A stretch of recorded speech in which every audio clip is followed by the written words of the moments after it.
A special thanks to my Patreon supporters. What is the creepiest unsolved crime you have ever heard of? Here's one to creep out the Reddit demographic: the smiley face killers. Young college student males, intelligent, athletic, and popular with everything going for them, wind up dead floating in some body of water. When investigators determine the location where the corpse entered the water, they find a smiley face graffiti. The link says that the killings occur across the USA, but we had a similar case in Alberta, Canada. The young man's body was not found immediately and the family had offered a reward. The body was found floating in the North Saskatchewan River by a man contracted to inspect drainage outlets for the city. He tried to collect the reward, but the family refused and the city cancelled his contract. The fired contractor was perhaps one of the most qualified people to figure out where the body had gone in. Has no one here mentioned Susan Powell? She disappears. On the same weekend her husband takes their 2 young boys on a last-minute camping trip in the middle of the winter in Utah. The investigation goes on for over a year, no one hears from Susan and no one finds a body. Her husband and father-in-law end up getting arrested at different times for unrelated charges. Their kids are taken away. Then when her husband gets a day of visitation, he lets his boys walk through his front door, slams it in the social worker's face, uses an axe on both his young boys, then blows up his house. And still, no one has any idea what happened to Susan Powell. Terrifying. I dated a guy a while back whose father was a retired cop, who had worked the Waterdown area near Burlington, Ontario. From what I remember, there were several break-ins over the course of a few months, that all occurred in the middle of the night while the residents were home. Nothing was ever stolen, no one was ever harmed, and there were no signs of forced entry. The intruder would just stand beside the bed, sprinkle some baby powder over his feet to leave an outline, just to let them know he had been 3 feet away watching them as they slept. They never caught the guy. Not too creepy, but in 1974, workers from the Dowling Construction Company of Indianapolis went home for the night. They left a crane sitting with the 2.5-ton steel wrecking ball hanging 200 feet off the ground. The next morning they came back to work and the wrecking ball was gone. Everybody, police included, were baffled and the ball was never found. The McStay family disappearance/murder. A family of 4 with 2 boys ages 4 and 5. One day they just disappeared from their home, left eggs out on the counter, bowls of popcorn for the kids left on the couch, their dogs left outside, the doors all locked with no sign of forced entry. Their car was found later in a mall parking lot full of newly purchased toys, the kids' car seats strapped in and the driver and passenger seats left in a position appropriate for the parents' sizes. No one had any clue where they went or why. 3 years later their skeletal remains are found in 2 shallow graves 170 miles from where the car was found. My wife and I were on our honeymoon in Aruba.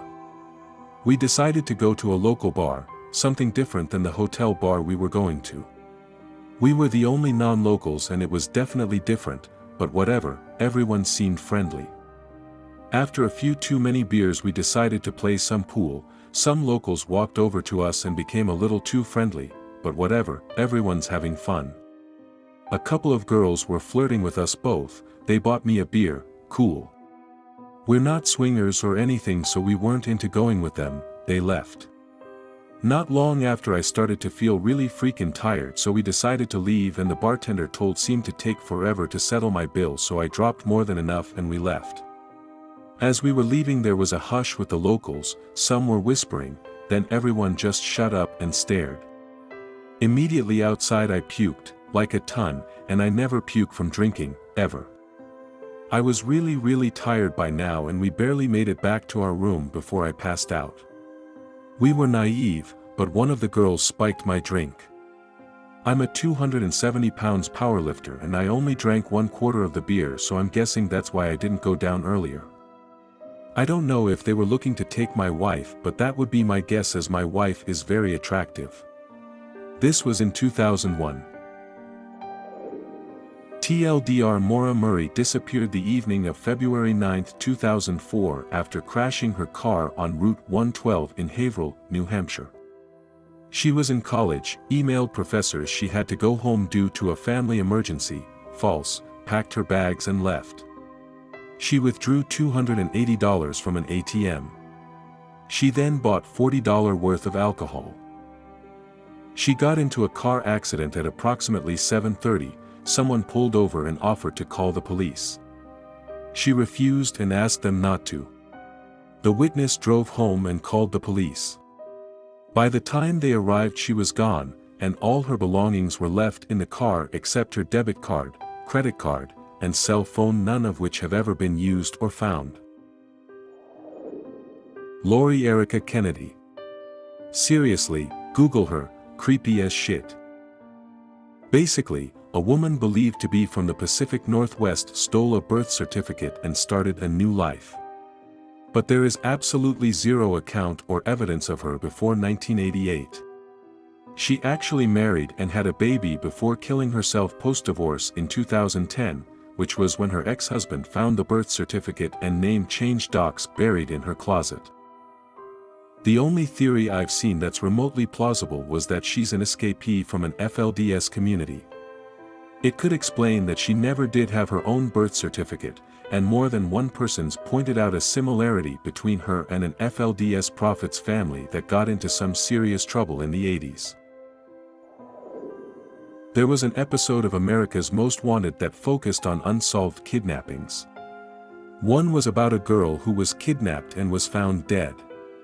And every year, supposedly on the day she was murdered or her birthday, the kidnapper calls the mom. He doesn't say anything. She talks. Then he laughs and plays her daughter's favorite song, With You All the Way, by New Edition, and hangs up. Update: yeah, I agree with you all how sadistic this sounded. It may not have been America's Most Wanted, it may have been some NBC News kidnapping special, and I saw this back in 1997. It's been almost 17 years and I haven't found anything online about it. Wish I could help more. I'll continue searching. Update: thanks again for all who commented. The kidnapping itself was in the early 80s. The phone calls started around 85 or 86.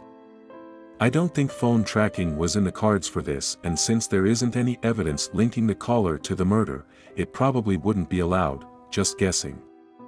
The mother would curse the man and wish him dead. He would just laugh and play the song. Today, whenever I hear that song, it just creeps me out. Didn't know about the Albert Fish letter. They are truly disturbing. The question asked was, what is the creepiest unsolved crime you have heard, and this was mine. Edit: text insolvent to the correct unsolved. Stupid autocorrect, thanks Beatus_Wrangler. Huge update thanks to user/u/septicman, who discovered the whole thing online. Finally. The girl's name was Ricky Ann Blake from Chula Vista. Her murderer was George Williams Jr., who was caught and is sentenced to the death penalty. I'll add links when I can. The Sauter Children. On December 24, 1945, Jeannie Sauter, mother of 9 children, went to bed in their family home in Fayetteville, West Virginia. Some of them were allowed to stay up while she did so, and she fell asleep. She was woken at midnight by a phone call, and a woman's voice asked if someone Jeannie didn't recognize was there. Then it laughed and hung up. She also reported hearing noises on the roof. After having fallen asleep again, she woke up in the early hours of the morning to the smell of smoke, finding the house on fire. She and her husband managed to rescue 4 of the children, but when looking for their ladder, the husband found it missing, and none of the family's trucks were working to go and get help with. 5 children went missing, and though apparently bones and organs were found in the ashes of the house, they were deemed by a coroner to belong to an animal. Then, Mrs. Sauter received a letter postmarked from Kentucky in 1968 that contained a picture of a young man with Louis Sauter. I love Brother Frankie. Illo boys. a 90132 or 35-inch written onto the back. The family still believes their children were kidnapped, and possibly taken to Italy, as I recall, the family having moved from there to the US years previously. Had a friend go missing 5 days before the 4th of July go missing. He was kind and soft-spoken, never did drugs. But the last night anyone saw him, he told our group of friends while we were out at a club quite suddenly, that our lives were in inexplicable danger and we had to get the fuck out of there right now or everyone is going to die. We got him outside and calmed him down. Then he just took off running. He was a big dude and we couldn't catch up to him. That was the last time anyone saw him alive. 5 days later, on July 4th, he turned up face down in Montrose Harbor. A video from a nearby convenience store turned up showing him the next day after he went missing, coming in and asking if anyone turned in a lost cell phone. Autopsy was inconclusive and the comprehensive toxicology report was negative. It's been a year and we're still left with questions behind his death. This was around the same time a handful of college and post-grad students showed up face down in other harbors around Chicago. The Ketty murders. This was the loose basis for the movie The Strangers. Took place in 1981. A 36-year-old woman and her 5 kids were staying in a cabin outside of Quincy, California, in the Sierra Nevada mountains. I actually live somewhat near this area. It's truly a remote, forested, summertime cabin living type of place. On the night of the crime, the oldest daughter stayed the night at a friend's cabin. When she returned in the morning, she found her mother, 15-year-old brother, and his 17-year-old friend completely massacred, and her 12-year-old sister missing.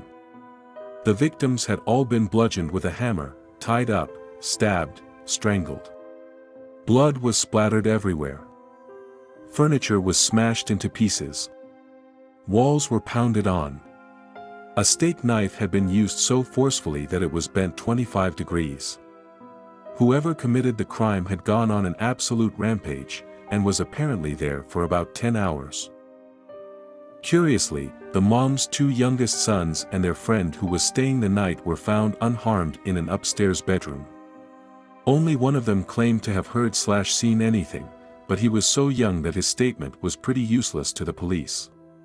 Of note is that the unharmed friend was the prime suspect's son, although that guy was eventually released by the cops due to a lack of evidence. The murders were never solved.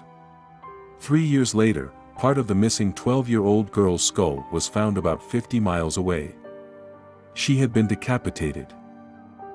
Also worth mentioning is that the resort where all this happened was never the same after. People avoided it for years. It fell into disrepair and kinda became a ghost town. Squatters and bums would stay there. Some rich guy bought the resort at one point and tried to bring it back to life, but I think it's still largely avoided. The cabin where the murders occurred was finally demolished in 2004. The DC Madam. Basically in the mid-2000s this lady's $300 per hour, $500,000 brothel in the US Capitol was raided and the madam was ordered to turn over her clientele list. She told reporters that her list that spanned years was thousands of clients including many powerful national politicians. Because of this she feared for her life and insisted if she was found dead it would be a murder made to look suicide. In an interview on Alex Jones' show in July 2007, Palfrey explicitly stated, "I'm not planning to commit suicide," and made clear her motivation to present her case at trial, saying, "I plan on exposing the government in ways that I do not think they want me to expose them." So naturally, before she could be made to testify, on May 1, 2008, Palfrey was found hanging in a storage shed outside her mother's mobile home in Tarpon Springs, Florida. Police found handwritten suicide notes in the bedroom where she was staying, dated a week before her death. The autopsy and the final police investigation concluded her death was a suicide. A childhood friend of mine, whom I'll call Gene, was the only son of an immigrant couple. They had him in his latter years, so he lived a completely sheltered life, and had a complete lack of social skills and social development. They had no other family around, only friends, mostly other immigrants from the same country. Jean's father was very well off, but he lived like a miser. So Jean grew up thinking they were middle class, bordering on poor. When Jean was in his 30s, I think, his father passed away from an illness. Shortly after that, his mother was tragically struck by a vehicle and killed as she crossed a busy street. So Jean was left all alone, and in charge of a fortune and assets he was ill-prepared to handle. Out of nowhere, a relative from the old country appeared. She was a young, attractive woman, supposedly a distant cousin. Soon, she was seen with Jean here and there, not too often, but often enough that some people took notice. 3 months later, Jean simply vanished. No one knew where he went, or why he wasn't around. And now the cousin had control of the fortune. Another friend of the family got concerned, and called the local police to report him as a missing person. The guy in charge told the friend to never inquire again about Jean, to better leave this matter alone. No one knows what happened to Jean, but several of us have some guesses. The murder of Morgan Harrington gives me chills every time. She went missing from a Metallica concert, and was last seen alive walking alone on a bridge right outside the concert venue. After months of searching, the owner of a farm not far, within 10 miles, of the concert venue found her decaying body on the very edge of his property line. She had been sexually assaulted, had signs of torture, and was repeatedly run over by a car. They found her shirt a ways away from the body back in town. It appears the killer dumped it from his car window. They were able to DNA match it to a man accused in an unresolved kidnapping and rape about 7 years prior to Morgan's death. The woman who was raped before gave a pretty fleshed-out description of the man, and there is a sketch of him circulating. With all that said, he still hasn't been caught. And police say that the man must be intimately involved with the area the body was found in, because it can only be accessed by unmarked roads. It baffles me that they can't find him, and I truly believe he will strike again. It is officially ruled as suicide, but the death night of Stamheim still appears weird. Basically, in mid-70s Germany a group of terrorists was held in a prison specifically built for them, the highest security prison, keep that in mind, in the country at that time. The cells were completely soundproof and there was constant surveillance outside of them. Yet the inmates somehow were supposed to have smuggled shotguns inside, then have coordinated the suicide. One of the men supposedly shot himself, but had no traces of gunpowder on his hands. Another shot himself from 30 centimeters distance in a way that the bullet exited through his forehead without using a silencer, yet the guards heard nothing. He shot himself with the right hand, yet was left-handed, from that incredibly improbable position. The creepiest thing though is that a woman survived that after being stabbed 4 times in the chest with a dull knife. To this day, she insists she was being attacked, but in the official version, she stabbed herself in the chest 4 times. With a dull prison knife, no less, which would have taken an incredible amount of force. A few days before they died, they told their lawyers they were afraid of being killed, after another member of their group committed a highly disputed suicide. That member's brain later turned up in the medical faculty of a university, despite neither her nor her children having consented to that, and that, should they be found with no suicide notes, it would be murder. There were no suicide notes. During the trials of those people, they had been under constant surveillance and the German government admitted to bugging their cells and even listening in on conversations with their lawyers. Also worth noting is that during both the suicide of the first member and the death night, auxiliary guards were on duty instead of the regular ones and that there was an unguarded entrance to their tract that the German government claimed to have no knowledge of. Despite them building that prison specifically for those people. There was a lot of other stuff too, but this is definitely creepy.